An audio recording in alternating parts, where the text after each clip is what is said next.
নমস্কাৰ বন্ধুসকল, স্বাগতম জনালোঁ নতুন এটা ভিডিঅ'লৈ। আশা কৰোঁ সকলোৱে ভালে আছে। সকলো কাৰণে ভাল খবৰ আহি গ'ল, সকলো কাৰণে গুড নিউজ। যিহেতু আমাৰ নতুন পদৰ ইণ্টাৰভিউ ফিজিকেলৰ ডেট ঘোষণা কৰিলে। আমাৰ অহা ফেব্ৰুৱাৰী মাহৰ পৰা আমাৰ ইণ্টাৰভিউ হ'ব, আমাৰ ABBৰ ফিজিকেল আৰম্ভ হ'ব।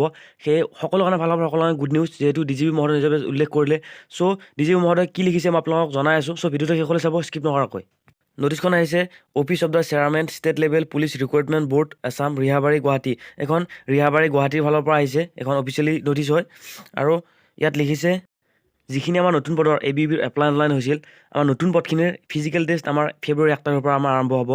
আৰু নটিছখনত মেনশ্যন কৰিছে যে আমাৰ অহাকালিৰ পৰা আমাক এডমিট কাৰ্ড দিব, মুকলি কৰি দিব আমাক অহাকালিৰ পৰা।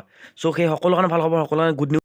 যিহেতু বহুত ল'ৰা ছোৱালী যোৱাকালিৰ পৰা আমাৰ মন বেয়া হৈছে, মন ডাউন হৈ গৈছিল, একেবাৰে মন ভাগি গৈছিল। চ' সকলো কাৰণে ভাল খবৰ, সকলো কাৰণে গুড নিউজ আহি গৈছে। যিহেতু আমাৰ DGP মহোদয়ে নিজৰ পিছত উল্লেখ কৰিছে যে আমাৰ ফেব্ৰুৱাৰী মাহৰ আমাৰ 1 তাৰিখৰ পৰা ফিজিকেল টেষ্ট আৰম্ভ হ'ব। সেয়ে আৰু অহাকালিৰ পৰা আমাৰ এডমিট কাৰ্ড মুকলি কৰি দিব। সেয়ে সকলোৱে এইকেইদিন কষ্ট কৰক, এইকেইদিন ভালকৈ প্ৰেক্টিছ কৰক, যাতে সকলোৱে ভাল হয়, এবাৰ সকলোৱে নাম আহে কাট অফ লিষ্টত। সেই মই আশা কৰোঁ। এইকেইদিন কষ্ট কৰক সকলোৱে, বাছ সকলোৰে কাৰণে ভাল খবৰ। যিহেতু আমি বহুত অপেক্ষা দিছিলোঁ আৰু বহুতৰ মন ভাগি গৈছিল এই ৰিজাল্টটোৰ পৰা। সেই সকলোৰ কাৰণে ভাল খবৰ আহি গৈছে, সকলোৰ কাৰণে গুড নিউজ। চ' ভিডিঅ'টো এইখিনিয়ে আছিল। যদি ভিডিঅ'টো ভাল লাগিছে লাইক এটা কৰিব। জয় হিন্দ।